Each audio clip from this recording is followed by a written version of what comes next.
Our beloved mother city is bleeding. Since Monday, more than 10 people have been murdered. 10 lives lost in just a few days. And behind each of these killings is a family torn apart. Children growing up without parents, and parents having to bury their children. For too many people, gunshots have become background noise, the soundtrack of life in our communities. Community members have become desensitized. This isn't normal and shouldn't be normal, but it's happening. And people are desperate for answers, for safety and for change. So, my name is Mandilakhe Tshwete, and you are beyond the headlines. Tonight we are going to dig deep and find out and actually speak to the people that are on the ground, that are feeling this, that every day have to deal with victims and have to watch as blood spills on the Cape Flats. Joining me tonight is Kaylin from Action Society. We've got Zuko Mndayi, he's actually a community activist. And then we've got Stephen Ross on our Google Meet. Mr. Steve Ross is actually from ELSA's Inspire Alliance. And he has been, very active in ELSA's River. He's been very active in the community where he is actually dealing with these things, with gang violence. So we will be hearing from them and they will tell us how they are affected in their daily lives.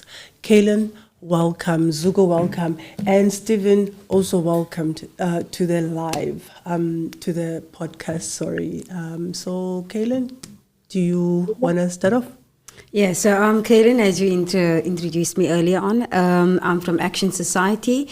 Action Society is a civil rights organization, and basically what we focus on, main focuses are on femicide, child violence, child abuse, child murders, etc. So our main sort of services that we offer to communities and to victims is a court oversight as well as private investigations if it is needed in a particular case. So in a nutshell, that's where I'm from, and yeah, that's what we do. So go. Thanks for having me here. I guess I can just introduce myself briefly. My name is Zuko Mndayi, as it was said. I can safely say I'm a community activist, a former leader of the South African Youth Council in the Western Cape, from a former leader of the Young Communist League in the Western Cape, former leader of the ANC Youth League in the Western. So all of the things I'm former, but currently I'm an activist. That's all I can say. Thanks for having me today.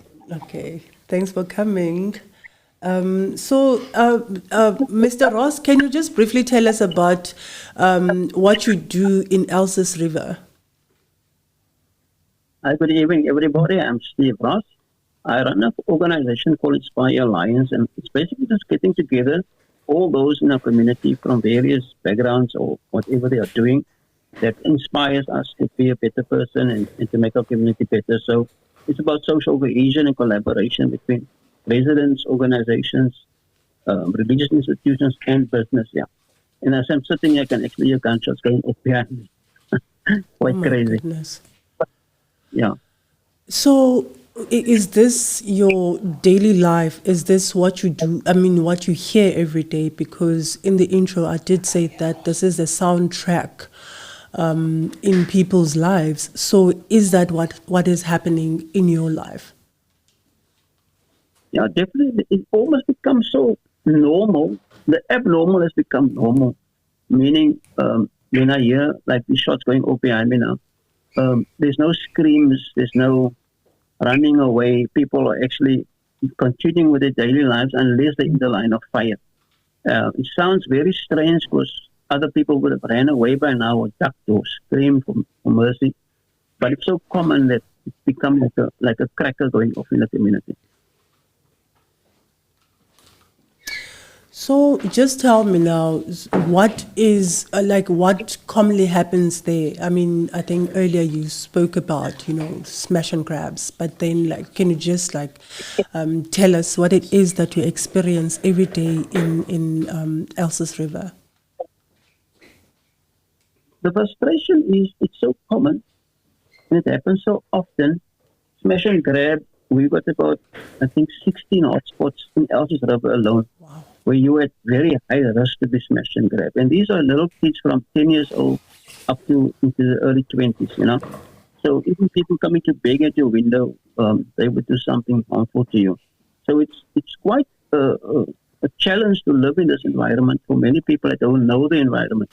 So the people that's in our circle of influence, obviously they have been educated already and informed, and they are constantly being informed.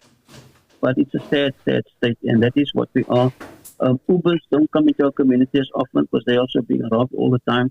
Though they do still come, it's very high risk. Sure.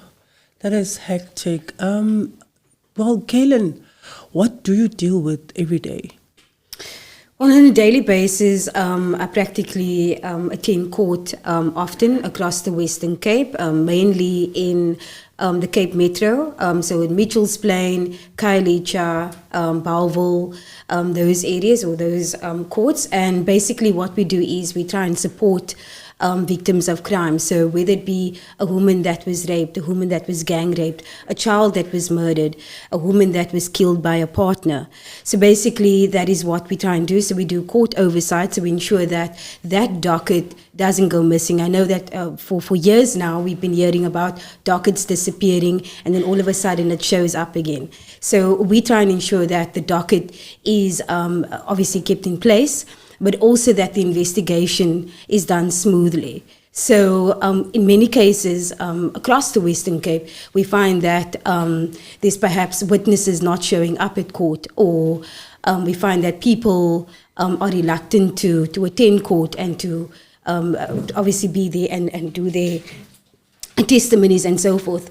Or we find that prosecutors and the police are not working together in order to get, for example, an investigation or part of an investigation finalized. So we're just there to keep a watchful eye to ensure that the investigation is done properly. And if it's not done properly, we do make a noise. We do make our voices heard on behalf of the victim. So if, for example, if it's taking a year for a DNA sample to be finalized, we are going to question the police. Why is it taking so long? I mean, we find that if, for example, DNA is missing or DNA is not being finalized, a case can be withdrawn, provisionally withdrawn, and then end up being withdrawn. So it is important for us as Action Society to see that case be run and also done properly. So in essence, that is what we do on a daily basis. So it ranges from, like I said, a child being murdered in a community or a child being raped in a community. So those are the various sort of cases that we try and track and obviously see it through with the victim or the victim's families. So in essence, that's what we do. Well, okay. Zuko, what is it that you do? Like, just take me through your daily lives and also the cases that you've dealt with recently. I think for me, it's a bit of both, because I live in a township. So in the first instance, I'm constantly living a life where I'm constantly conscious of being a victim of crime, which is partly what Mr. Ross is practically dealing with. And as an activist, I've got people coming in for help if there are cases, but most specifically, there's been cases of GBV, which at most is what she has alluded to in terms of the processes it takes for the police, where you practically see police negligence, if you may call it that, and you see how slow the whole process is and how justice is not served. I mean, you'd understand that we are currently dealing with a case of a lady from Nyanga, Uzenande, who was raped and killed. We've been marching, we even marched to Parliament, but we've not been able to secure an arrest. Police have not been able to secure an arrest on that. we are still crying out for justice for Zerande. So hence I'm saying it's a bit of both, because in my own personal life, I mean, I've been a victim of crime. I stay in Litterpark, and I've been robbed twice at gunpoint, where in my work laptop, phones, everything was gone.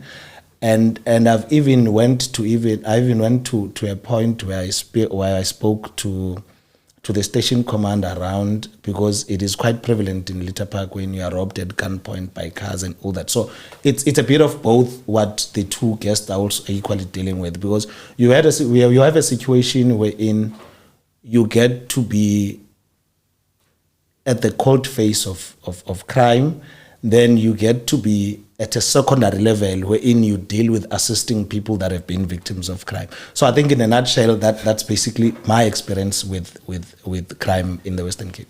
Wow. So here's my question then, especially, Mr. Ross living in a gang-infested area.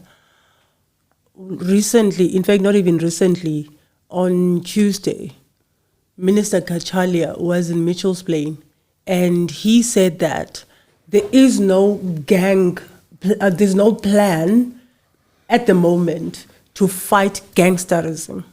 And that is very concerning. Mr. Ross, so do you feel that you are still going to hear those gunshots while you're on a podcast, while you're on a call, while you're walking to ShopRite? Is that something that, does it give you confidence that at some point there will be some sort of strategy that will fight, like really now fight, and where you can rest at night without worrying, where you are not going to open your WhatsApp and see that there's another child or there's another woman that was killed? I personally don't. I'm not actually aggrieved by the minister's words. It just actually gives me the hope that they are not lying anymore. Because if he had to say he has a plan and nothing has been done, I would have been more upset about it. The fact that he says he hasn't got one tells me he needs our help. They need help as government. Too long we have given them the idea that because they're in leadership, they have all the knowledge. I think a lot of our people on the ground know exactly what we can do, but we are not engaged or being called to the table sufficiently enough as the intellectuals are. So I think activists, this is our time to bring forth our ideas of how to transform our individual communities and the greater Cape Town and the greater South Africa as well. So for me, it's not a damning set of words that is spoke. For me, it's acknowledgement that government is out of ideas, even though they have the mandate, even though they have the legislation behind them, even though they have finances behind them. They now know and acknowledge that without leadership in the community, they are at loss. So for me, I don't have a great anticipation for change very soon. I think it will continue. Unfortunately, there is legislative levels on the judicial system, in the courts, as well as policing resource problems that we obviously struggling with here. And therefore, I think we're still going to deal with this for a while.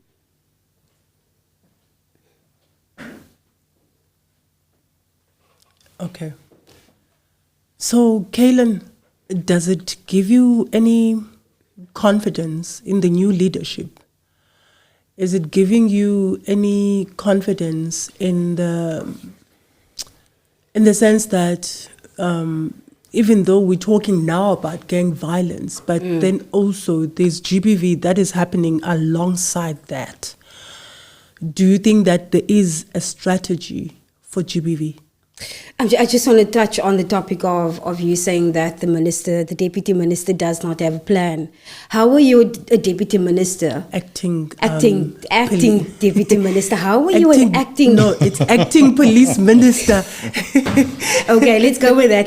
But how are you in a position of power, a position where you can make decisions and you don't have a plan? How many more people are going to die on the Cape Flats, in Cape Town, in the Western Cape, until you have a concrete plan? But now you're supposed to have a preliminary plan, at least something that you can work from, and start working on that. Get boots on the ground, increase police visibility in these areas. At least have some sort of plan. So for me, it's disappointing. It's highly disappointing, especially if you're going into a community like Mitchell's Plain, like he was yesterday, and you're saying that you don't have a plan. So you're saying that my life is still in danger, my mother's life is in danger, my family's life is in danger, my community is still in danger, and yet you don't have a plan. Come on, man. Seriously. I do agree with Mr. Ross in saying that community members as well as activists need to step up. And I do agree with that. I do agree that community members need to have their voices heard. Activists need to have their voices heard. But we can only do so much. Organizations can only do so much. And they need to work with the police in order to combat crime. So if the police doesn't have a plan, then what? So who must have this plan? Because when residents in Nyanga find their own plan, they get arrested. So, Zuko, is it giving you confidence that the police will actually get to a point where they're saying they're actually fighting crime and they're actually preventing crime? Because I think that's where the problem is with SAPS. There's no prevention strategy. There's only a clean up strategy.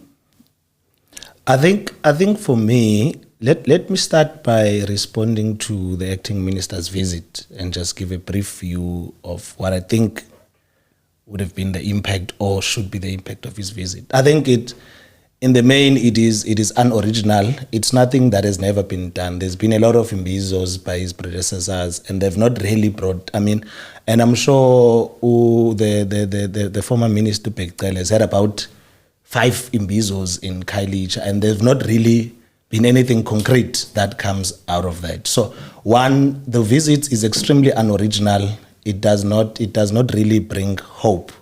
And especially leading a department that is troubled by recent revelations that we've had. I think it's where I think the minister should have done something different instead of just going on visiting and engaging stakeholders, as it has always been called, because that is unoriginal. It has been done. It has not brought any results. So I think it should have started by doing something different. And in terms of me having hope, plainly no.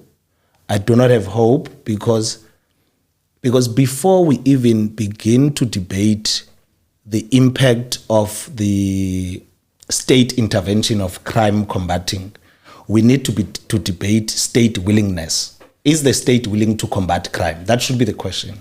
Because based on what we know now as the public, the state seems to have internal forces that are weakening its capacity to combat crime. So, and there seems to be some form of cover up even after the revelations have happened. So I don't think, in the main, I don't think the state is willing to combat crime, but it's just willing to preside over it and manage its impact on society. So that's my plain view. And I don't think there's any hope in the new minister, because he did not do anything that has not been done before, wherein we could say we are hopeful that there would be results because this has not been done before. Well, his strategy is extremely quite unoriginal. It's worthless in my view. It has been done by his predecessors. It has not changed anything. In fact, by the way, even as he is currently in the visit in the Western Cape, just last night there's been a shooting of 6 people in Driefontein. Now imagine if in the midst of the minister's visit of engaging stakeholders, then another mass shooting happens. Then what do you call that? It's chaos, man. It's chaos. You know what I want to ask? Are we focusing too much on certain areas, Mr. Ross? Are we focusing on too much on certain areas and leaving out the most desperate? And you're talking about Driefontein, and when they're having these imbizos, you will never hear minister is starting in Kraaifontein. It's only maybe once in 2 years where you will hear that minister. In fact, the last time that I was in Kraaifontein with Bheki Cele, it was about 4 years ago or 5 years ago when 2 police officers were killed. And then after that, there wasn't an imbizo with him in Kraaifontein. And I do understand that Benson Ngensu did, he's from the, what is this, SACP. So he has asked Minister Kachalia to just make a turn, because it's one of the most problematic stations in Cape Town or in the Western Cape. So is crime maybe, or are the police focusing, on areas where they shouldn't really, or they should, but then also keep an eye on Kraaifontein, Elsis River, because Elsis River does have a problem with resourcing, Mr. Ross, do you think that maybe SAPS is focusing too much on Mitchell's Plain, Hanover Park, all these gang stations? I don't think publicity stunts by any minister or MEC will make a big change unless it's actually more feet on the ground or more tires on the road, police vehicles. I think even if they come here, they obviously sell a good idea and a concept that we are valuable to them. They're concerned about us. But if there's no direct addition to forces or implementation of laws in our community, example, I would just make the statement, in our area, which is Elsis River, less than 100 people are part of the gang. When I say 100 people, I'm talking about the youth as well, that's in the gang.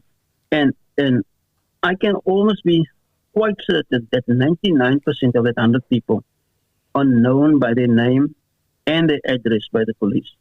So if there's any shooting happening now, right now, in any specific part of this area, the police generally would know who are the shooters.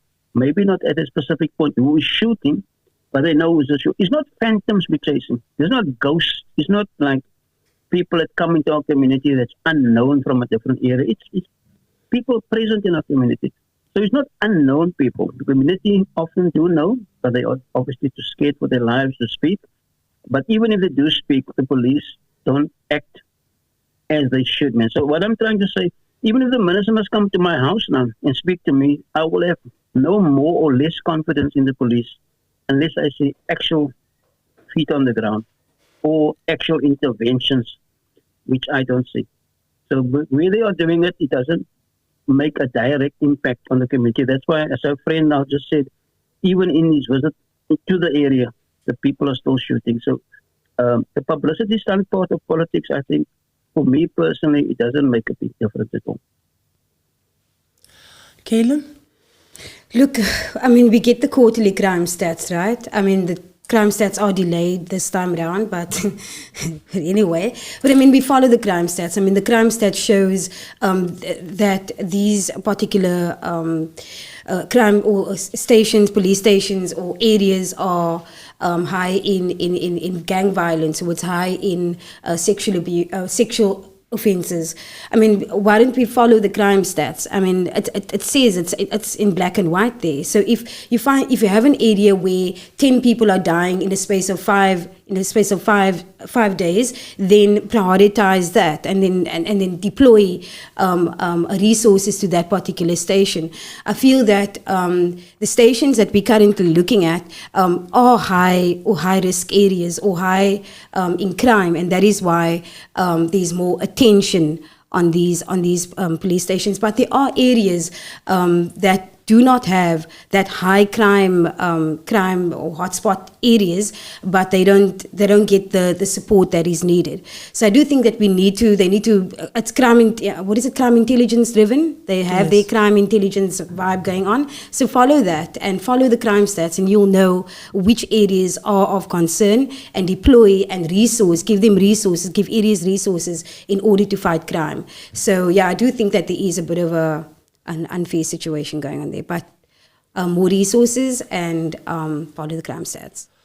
Okay, so we're gonna listen to people that are actually on the ground. I've spoken to somebody in Vrygrond, that's Capricorn. So in the last maybe month or two, we've heard every day a shooting in Vrygrond, and we had, just now in August, we had mass shootings and they were back to back, as in like hours apart. So, Nantal, can we hear Maimuna's, okay, Hi, fine. Mandy. The violence in the community is out of control. People is living in fear. Mothers is trying to get their sons out of the area. There's a real panic in our community where the community doesn't feel safe. I think it's such a great injustice to our communities that they're no longer safe and feel safe in their own communities, in their own homes.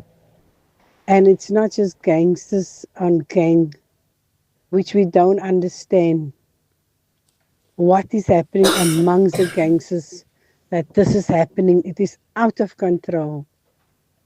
Policing, I'm not sure about visibility. Visibility is there when the killing has already been done. And that's a shame. It's something, it's something very, very despondent to feel about.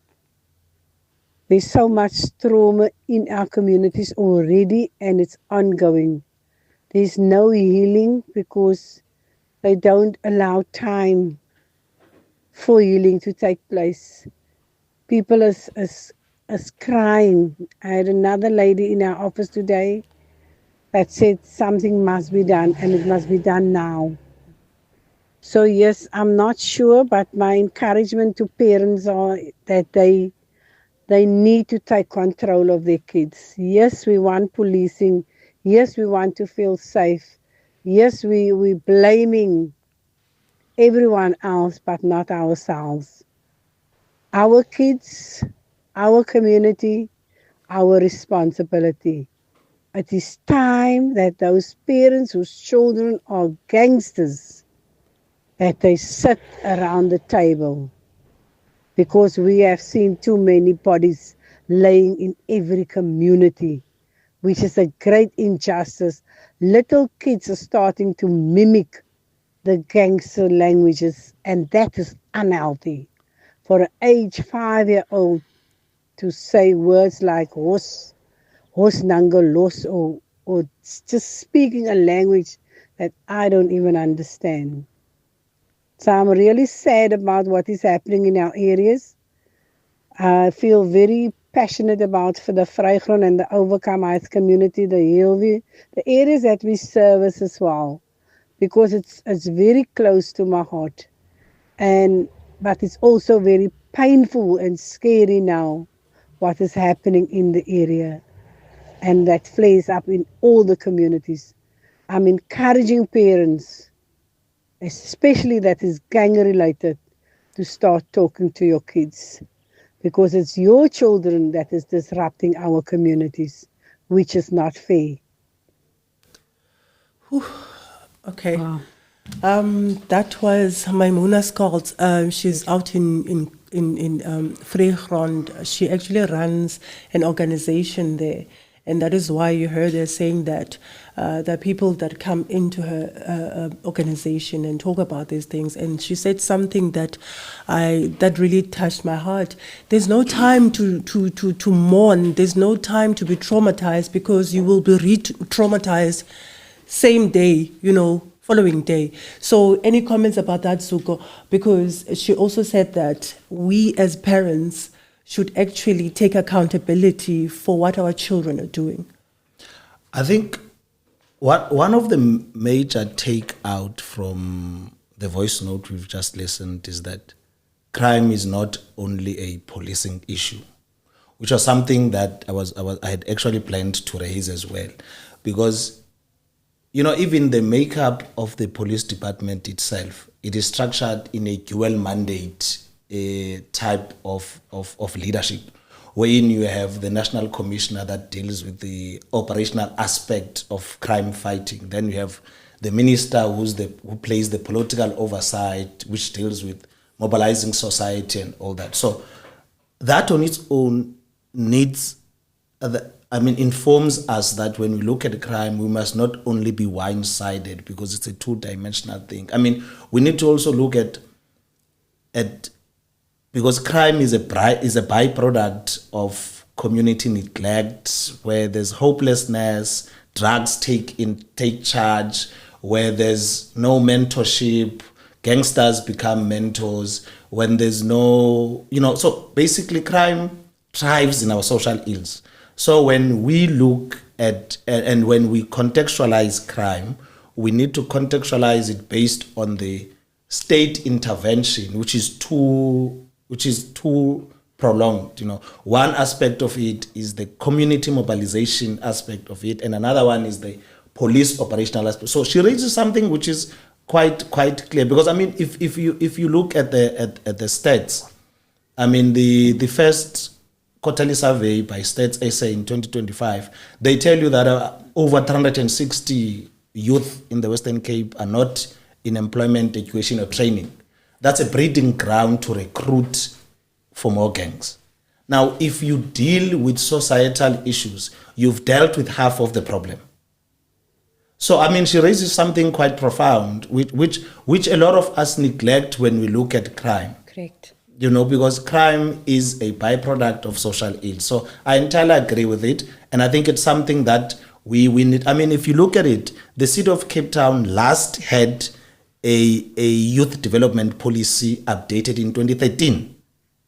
Now, how are you not surrendering the youth to be, if you have such an outdated, that's about 12 years from now. If you have not updated your youth policy 12 years from now, you are making us question, have you even implemented it? As for the Western Cape provincial government, they don't even have a youth policy, they have a youth strategy. Now, the difference between the two is that a youth policy enforces you to run programs. It enforces you to implement it. Whereas a strategy is something you could say, no, based on our strategy, we've derived this and this and this. Whereas a policy is quite cut in stone. It is something that has been agreed upon. So, there's quite a lot of ways to look at it. And in fact, when we contextualize crime, we need not to look at it as, by the way, SAPS cannot police away unemployment. They cannot police away poverty. Correct. They cannot police away social neglect. When schools become dysfunctional, our youth become vulnerable to being recruited to sell drugs in schools and all that. So, she's saying something quite profound, which I entirely agree with, and it's something that I was going to raise here. Because even if you look at stats in terms of youth development initiatives, you have over 360,000 youth that is not employment in education or training. Yet if you look at the uptake of youth development initiatives of both the provincial government and the state of Cape Town, they're spending out 360. So what are you leaving the rest of the group to do? So she's raising something quite profound, which I think it's something we need to look at. And when we look at crime and not only focus on policing, focus on what has been done. I couldn't agree with him more. You just said it well. You said it well, really, really well. To add on his point, unemployment, poverty, as well as skills development is lacking in some of our communities where gang violence is rife. However, we also need to call in the Department of Social Development. I think they're also absent in our communities to engage with our youth and engage with our young people. We are finding many young children being traumatized as well by certain certain parts of crime. Excuse me for that. So I do feel that the government needs to step in with social development as well. Sorry about the water. Mr. Ross, can you just tell us, did you hear the voice note? Did you hear what she said? She said it's not only a policing issue, and also Zuko really went in on the socio-economic issues that most families in South Africa are facing. So, do you have any comment on that? I'm actually quite excited for that comment because just yesterday I spoke to some business people. They actually flew one person in from Pretoria to speak to me about employment and training for our youth in the L-syllabus space. So I have negotiated training for quite a few of our young people. We're starting the 1st of October. And it relates to what he says, the vacuum these kids are staying in, where they have no either recourse or direction or even ambition to become nothing more than just hanging around, and they become fodder for gangsters to recruit. So I'm very excited that she mentioned that. Like, it's something that I am busy with. I'm actually dealing with more business people in the coming weeks. And I'm so glad to hear Kaylin is on my side with this, that she has the same passion for development and skills. So I'm sure I'll drag her along, even by her hair. But I think... my curls, yeah, Mr. Ross, my curls. Well, we as community activists, we must stand together now and get all the empowerment that we have and share it across platforms like this and with each other. So yes, that voice note was right on top. Thanks so much. Okay, I'm just gonna go to read just one comment, and I just want to know if you guys agree with this. So there's been a call to call South African Defence Force to try and fight gun violence on the Cape Flats. So this is from JJ Idel. Government is overthinking this. One, deploy SANDF and allow AGU to spearhead operations. Government needs to flood the areas with programs, labor, education, sports, etc., to replace the vacuum left by these gangsters. Once removed, as they are embedded in the communities, assisting with loans, money for food, school fees. Number 3, medium to long-term investments, localized labor, contracting, investment in education, etc. You're dealing with traumatized communities. Policing is a start, but not the overall solution. Did you say policing is a start? No, he's saying that policing is a start, but it's not the overall solution. I mean, I think I agree with the overall mood of the post, of the comment. I'm sorry, of the comment. I agree with it. But we also need to look at the makeup of institutions in our country.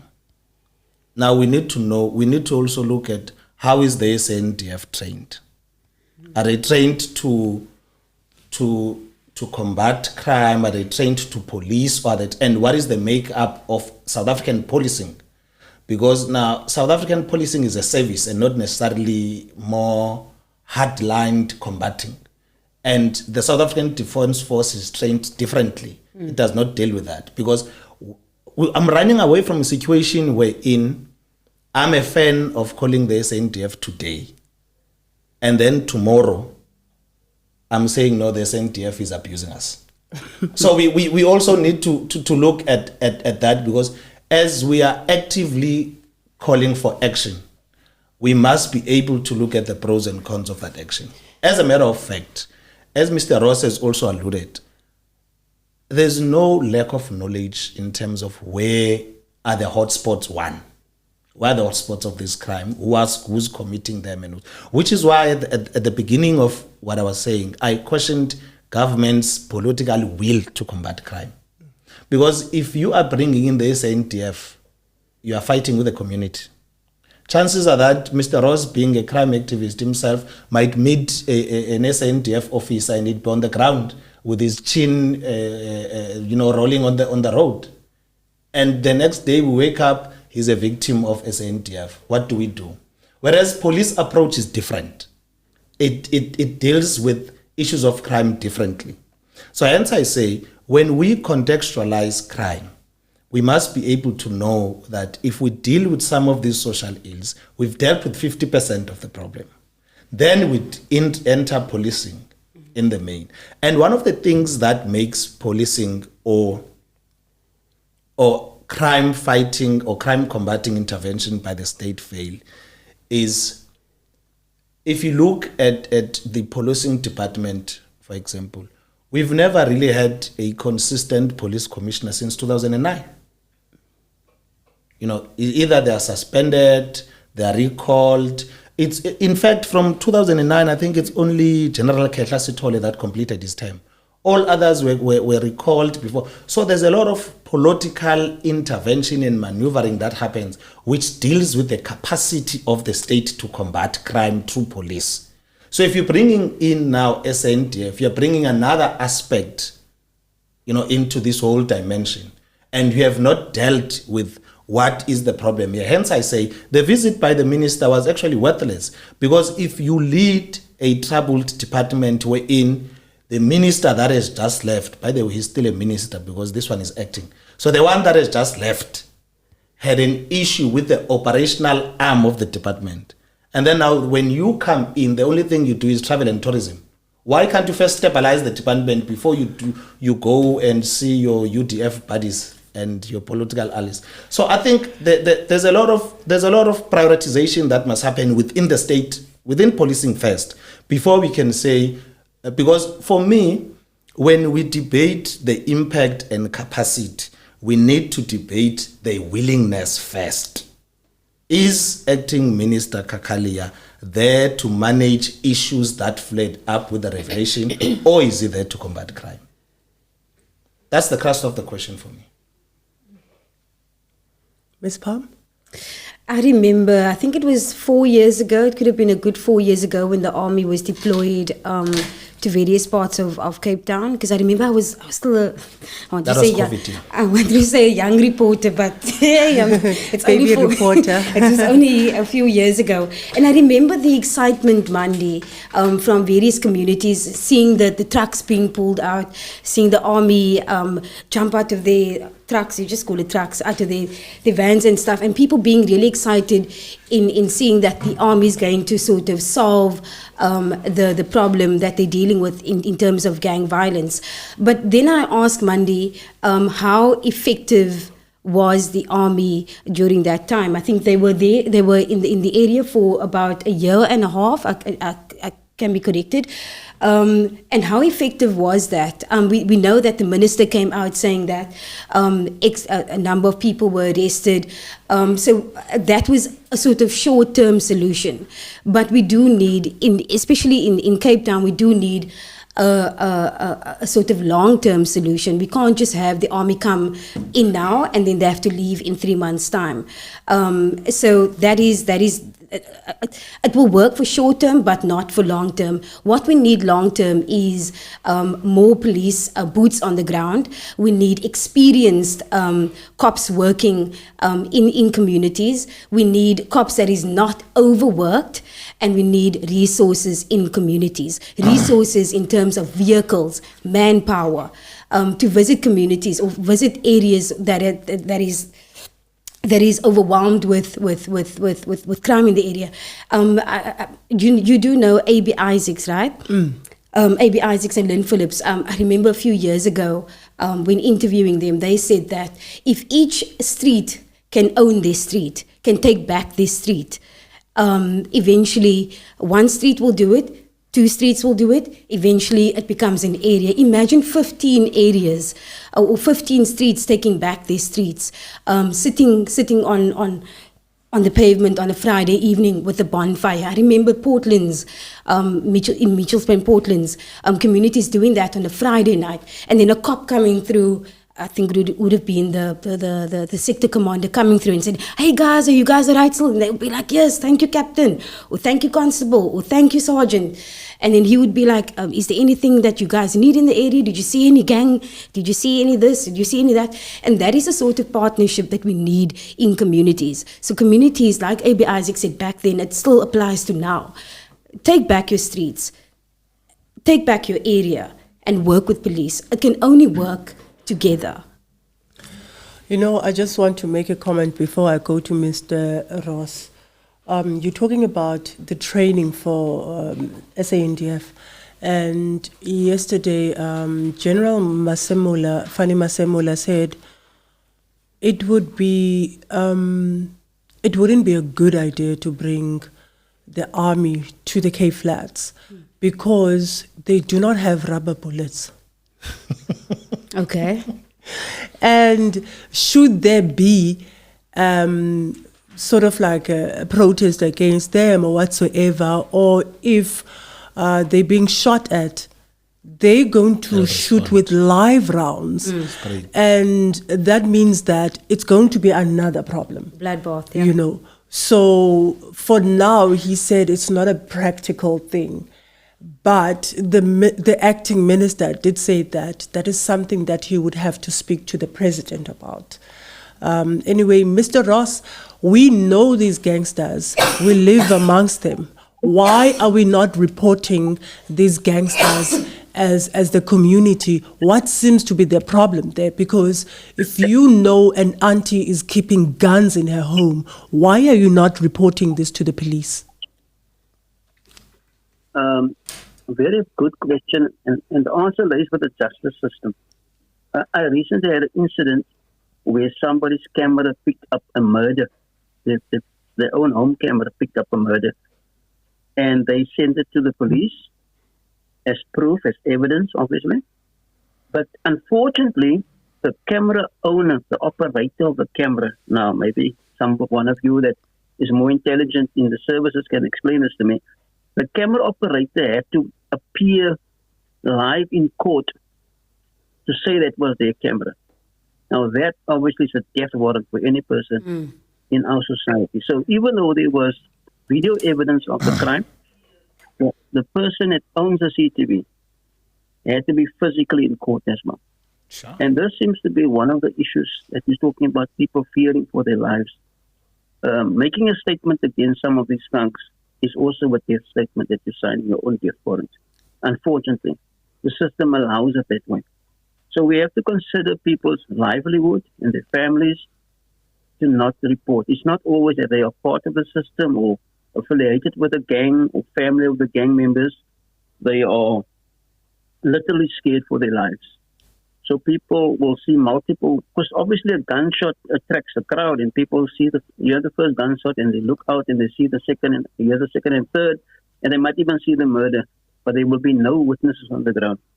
And that's the sad reality. And therefore, when it comes to the army, I've always had this idea within crime intelligence, knowing exactly where these criminals and their hotspots and their hideouts are, to have the army basically just stationed at that house. If I'm a gang leader in my community, have a van stand station outside my house, and everybody that enters my premises must be either searched or must have a reason to be here. Even if they come 3-4 times a day. It could be my mother, it could be my grandmother, it could be my mother-in-law. If she comes to visit me, search her. And that is, I think, making use of that type of power. But to patrol our communities, to have roadblocks with the army, to do random stop and searches and engage with the community, I think it's a very risky thing to do with the army. And when it comes back to our community, I always had the statement, crime attracts crime. We as the community must start taking ownership of things that isn't a threat to criminals. You don't have to report them. If you start cleaning up your space, beautifying your community, it's the very nature of a cockroach, a rat, and a thug to stay in filthy places. So any filthy place across the world when you find yourself in, you know you are in a dangerous space. So I know it's hard work, but when we come together as communities, let's decide on a certain day of the month or on the week to say, listen, that little corner we're going to start cleaning up, because that's where they hang out. They hang out in filthy spaces. And I think for me, the army has got a place, but definitely not patrolling or being at schools, things like that. They should be at the hardcore places where the police themselves are even too scared to go. That's my 2 cents on that one. Okay, I'm just going to read one more comment from Facebook. Althea Curtis, she said, my brother said his fear as a colored man is being killed because of mistaken identity. Gang violence affects all of us, even if your child is not a gangster. But then also she went on to say that our president's silence is deafening.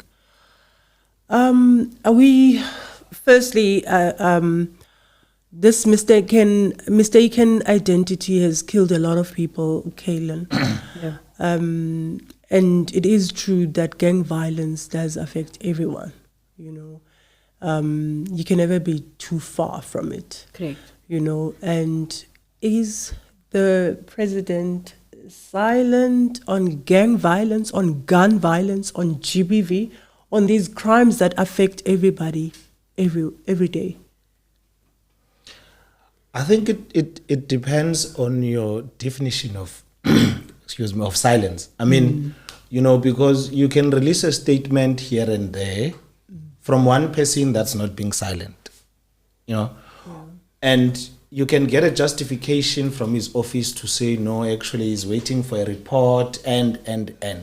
That could also not be silent because he's acting silently while he's doing a commission or something. So I think it depends on how do you define silence in your own view.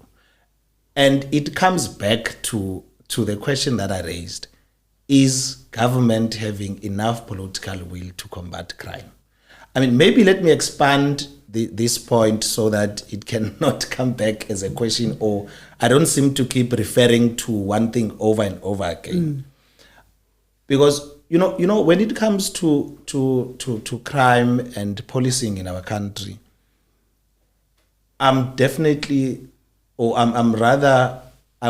inclined to think that after the pressure of July by the KZN Provisional Commissioner, everyone tend to contextualize crime differently. We even contextualize crime combating interventions by government differently. Like someone who had earlier thought that police are useless got an inside view that there's internal sabotage and there's collaboration both by forces within and outside police to render the state useless in combating crime. So issues such as what Mr. Ross referred to, wherein reporting crime officially to a policeman is signing your death warrant, that speaks to the state's willingness to combat crime. Because if you had right from the top proper policemen that are willing to fight crime, if I report someone that sells drugs, that should not come back to me, because the policemen at the bottom should emulate what comes from the top. So I think for me, we should not only isolate it to the president, though obviously it would be inspiring to have a president that speaks up on issues that affect society. But let's look at the state in its entirety, not only the president. Because, for instance, in terms of GBV, if you look at it, the president signed the bill, the National Council on Gender-Based Violence and Femicide Bill. From his part, that would be not being silent because he has signed the bill. But who gets to implement the bill? So hence I say, let's look holistically on the state. Is the state willing to combat crime? Or is the state willing to intervene on issues that affect us? By the state, I mean the municipality, I mean the provincial government, and I mean the national government. That includes the president. But I'm saying, let us not look at it in isolation or personalize the issue. Let's look at it, is the state willing to intervene on issues that affect us? Yeah. Kaylin, so he's talking about a bill that was signed. Now, I think implementation would then come from that very silent, and it is my opinion that it is very silent. And as a journalist, I have never attended even a single event that was arranged by the Department of Women, I can't even, what is it? Women, Children, Department of Women, Children, and Persons living with disability. Yeah. It's a long name, yeah. So I don't hear from that department. I'm being honest now, and I'm not trying to be funny or anything. is that now defined as silent, and you deal with GBV every single day? How many times do you deal with them? How many times do they reach out to Action Society, or do you reach out? Are you ever answered by that department? Look, that's government for you. All talk, no action. I mean, government can come up with grand plans, grand ways to sort of combat GBV. I mean, you just mentioned the bill as well. I mean, there's so many plans, and from the surface, it looks like a great plan. It looks like, okay, cool, we can combat crime. Or combat GBV, but it is in the implementation. We are not seeing that government is implementing it in areas in Cape Town, in the Western Cape, in South Africa. So it does lie in the implementation. And if government was really serious about tackling GBV in our country, then we wouldn't have 11 women being killed every single day in South Africa. We wouldn't have, between October and December, more than 900 women killed in South Africa. So you tell me, Monday, is our government really serious about tackling GBV? Where our bodies on a daily basis, whether it be a child, whether it be a woman, our bodies are crime scenes all the time. I mean, as a woman, as myself, I cannot drive down the road not feeling safe. Why do I have to feel anxious? Why do I have to close my windows? Why do I have to constantly lock my doors and look every side of me? Why do I have to do that? Why do I have to stand on the corner waiting for my taxi driver to pick me up for work at 5 o'clock in the morning, and I have to be scared? Why do I have to do that? Why does my child have to walk to school with someone from the neighborhood watch bus? They call it the bus. What do they call it? Mr. Ross can just correct me, but it's a group of women that escort children to school. The walking bus. The walking bus. Why do my child have to be part of a walking bus to ensure that she doesn't or he doesn't get hit by a stray bullet? I mean, that is the reality that we're living in South Africa. And we, government can come up with all these plans, but we need to see some sort of movement. We need to see some sort of action. So yes, sign the bill, Mr. President, but what you're going to do about it? What you're going to do about my safety, my mother's safety, my family's safety, my child's safety? Clearly nothing. Okay. So I think the last point that I want us to talk about is I've seen Action Society actually supports the devolution of policing powers. Yeah. Why? Look, we feel that we know that government, national government controls the funding, controls budgets, controls where people get deployed or police officers get deployed. So we're saying, why don't you bring it down to municipality level? Why don't you bring it down to a Western Cape or Gauteng or KZN? Because the people in the areas know their area. They know where the hotspots are. They know what resources are required. So that's why we are calling for devolution, so that the municipality or provincial can handle their own budget in terms of where the needs are and where the priorities in terms of crime is needed. That is what we were calling for. So obviously there's been no sort of movement in that regard, but that is what we're pushing for, because the people in the area know their area.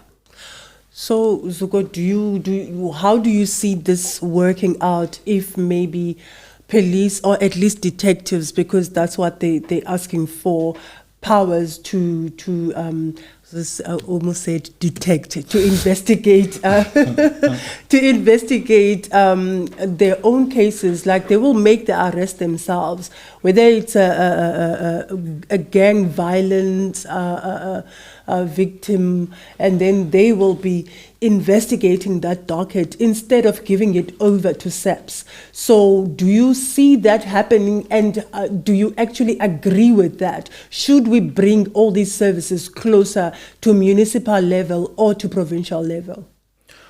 You know, for me, I think the debate is more about who controls what than the location of the resources and the location of the powers.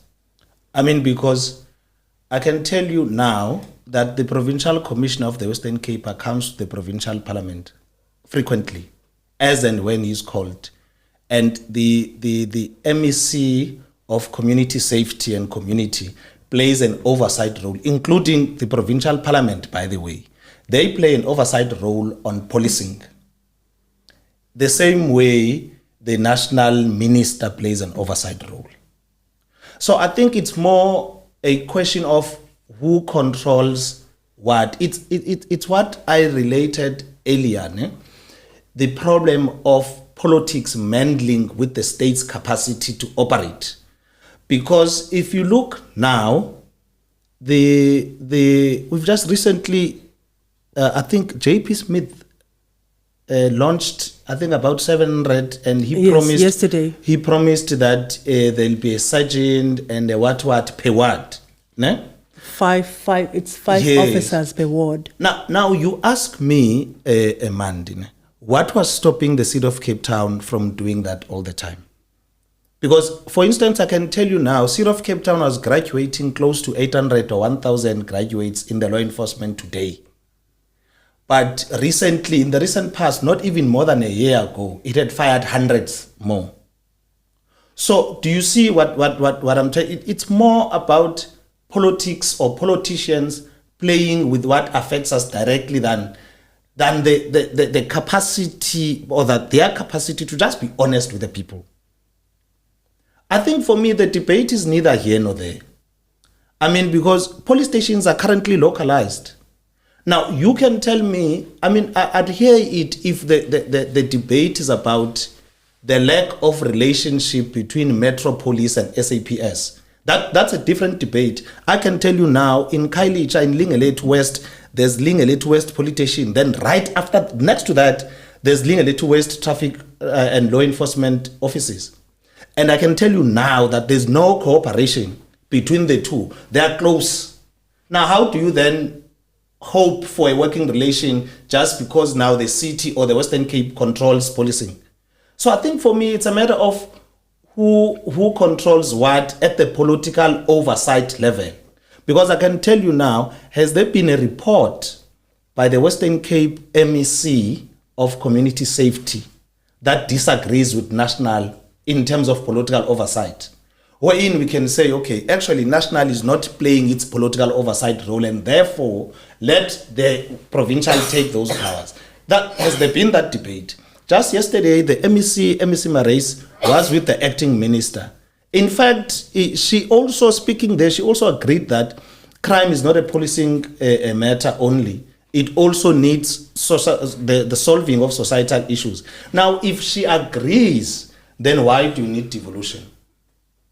Because I think for me, it's just a matter of politicians trying to shift the goalpost instead of confronting this matter. By the way, the South African government has got what is referred to as intergovernmental relations. Is that failing? Have we explored why that fails? For us to even now say, this one must control this and this one must control this. By the way, if you look at stats, now you are bringing, I'm actually thinking about another issue now that's related to this. If you look at stats that I've just spoke about earlier, the Western Cape has neglected community development. The provincial government, it has neglected proper community development, which might explain why there's so much crime in the Western Cape. If you ask questions about crime in the Western Cape, the response you get is that we are better than Mpumalanga, we are better than KZN, we are better than Gauteng. But we are speaking Western Cape. And now, you know, those are things that politicians fly in our face so that we can see them as acting, whereas the root cause or what will really affect communities is impact. Hence, I say, before we even look at the impact of state intervention, we must look at their willingness. So the debate for me is neither here nor there. Because these are all politicians, they're all after controlling state resources for whatever intention they want to have. At the core of it is not to serve our people. At the core of it, it is who controls what. So for me, that debate is neither here nor there. Because you can't tell me why closer to local government elections is the JP Smith only now deploying people. Whereas just last year, I think it's last year, he fired hundreds of people. I mean, if you look at that, They were found to be incompetent to be part of the service. by the way, let us look at it this way. Who issues driver's license? It is the city of Cape Town. If I hold a driver's license and I'm found incompetent of driving, who's responsible for that? Okay. Okay. Mr. Ross, devolution of policing powers. Do you think that the city or province should get these powers? Do you think that these powers will actually help fight crime? I think any solution, be it the motive might not be what I want it to be. It might be a political motive. It might be another motive. But the solution is always measured by the outcomes and the outputs. So if it's gonna bring cases, more cases to the courts, more convictions of guilty persons, I don't have a personal issue with what the motive behind it was. And I think for us as community, when we speak as activists, we must be careful not to speak as politicians, because Kaylin mentioned the amount of hundreds of people, ladies that was killed in the past year. And if it's halved by next year, if only 50% of that number is murdered next year, will that be a good year for us? Will it be a better year? If it's only 10% of that amount of people is murdered a year, would we say that's a much better year? For me, the impact of crime to the people that's affected by crime, tax doesn't make a difference. If my son is murdered tonight, no amount of better policing or difference in stats by the end of the year is going to bring me any joy or any comfort. And there's no way I'm going to say, well, it was only my boy killed. Oh, well done. I'm traumatized to the bone. And I think we as activists must realize the pain our people are going through. It's a real pain. So I'm not playing, unfortunately, from my side, I'm not playing any political ball game or agreeing with a political ball game. I'm saying the outcome can be positive. We can measure the outcome. The convictions will be higher. Incarcerations will be there. And therefore, these thugs will be off the streets. Then I would applaud whoever is doing it. So for me, as I said, I don't play the game. I just want to see outcomes. Thanks. Okay, I just feel that before we wrap up, I just want to read some few comments. Joy said, we're not even safe on Cape Town roads anymore, basically what you were saying.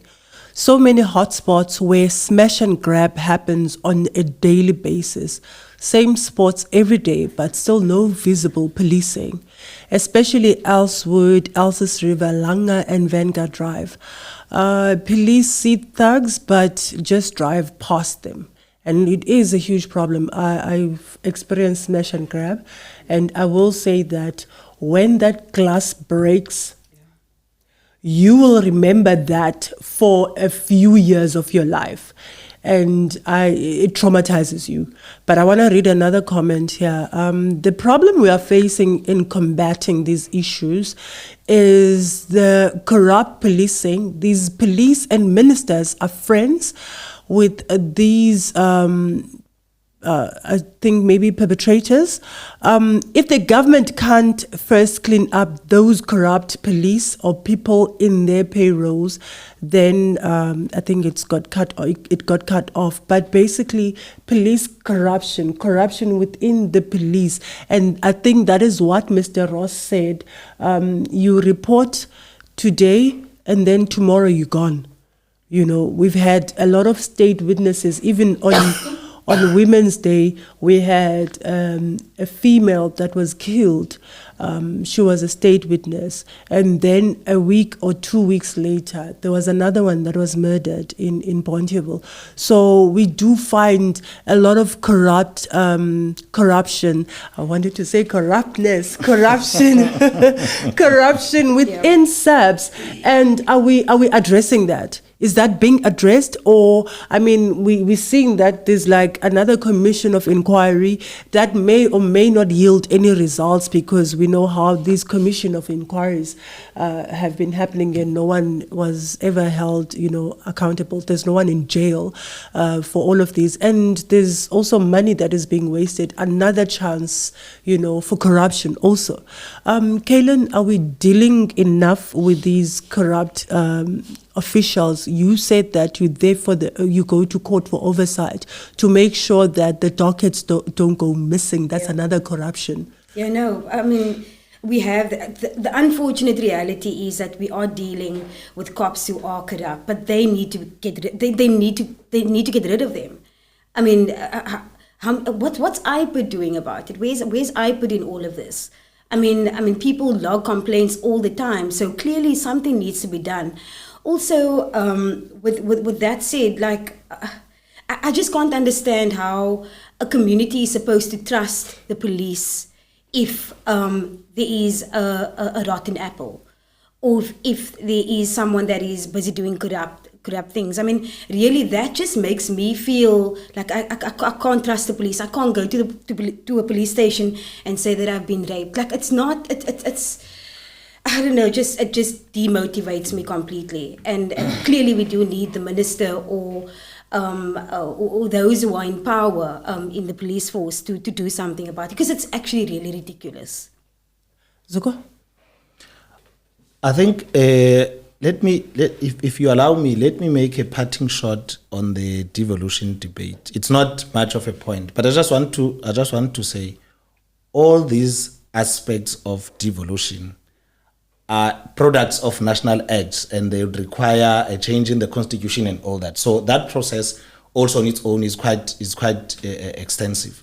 On the issue of corrupt police officials, Mandine, I always have a saying to say, even a church, the pastor would know what they need to follow, but then the pastor would go their own ways. And I'm saying that we've recently learned that there are good cops and there are bad cops, even at the most highest levels in our policing. And I don't think that is being dealt with enough by government. And I don't think they're being held to account enough in terms of the acts that they do. The reason I'm saying this is because, for instance, I don't understand why must you still have to sign a docket in paper for it to get lost. Why can't we make those things electronic? Because if you look at the department that prosecutes, that is justice, that the Department of Justice, it is a government entity, and the department that arrests is the Department of Police, it is a government entity. Why not create a central system so that if you are arrested, immediately it clicks on the justice that you must be prosecuted or you are waiting for a date?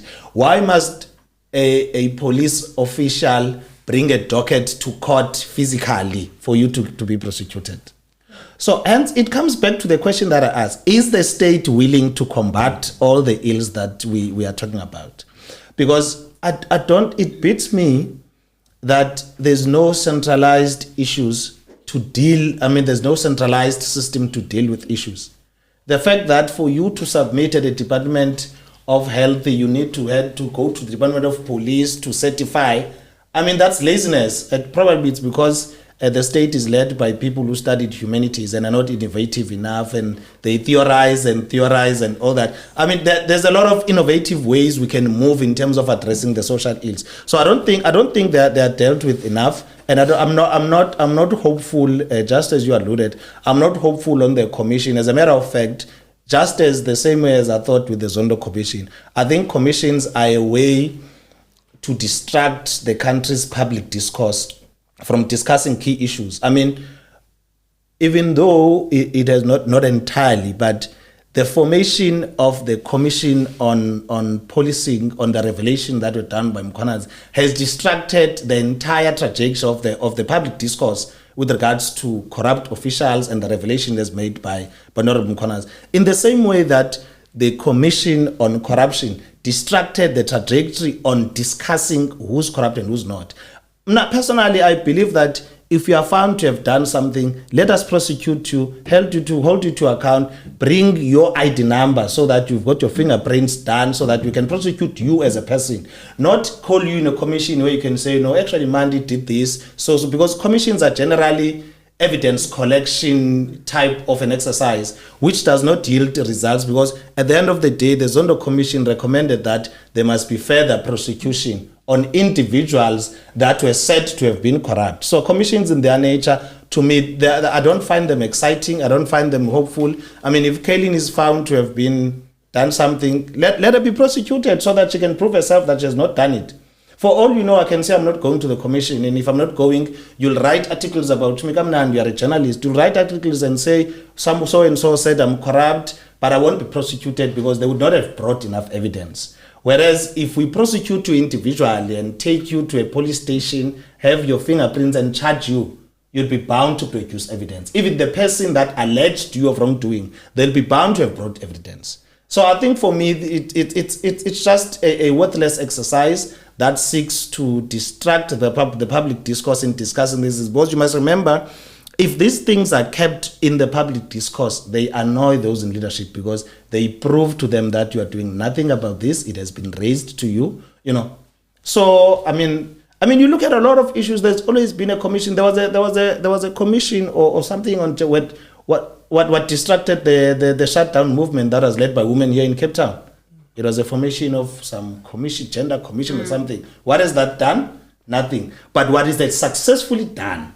It has distracted the public discourse trajectory on that issue. And now tax money. But clock that. Okay, so we are going to leave it here. So I think we should actually invite them back, but okay, don't let them hear that. So my name is Mandilakhe Tshwete, and I'm a reporter in Cape Town. Thank you for joining us tonight, and we hope that there will be actual help and actual prevention of crime, because we see that SAPS is only reacting to what has happened already. And also we hope that there will be actual intelligence, because there are people that are willing to come forward and tell the police what is happening, but they're very scared. So thank you so much for joining us, and we will see you again next time.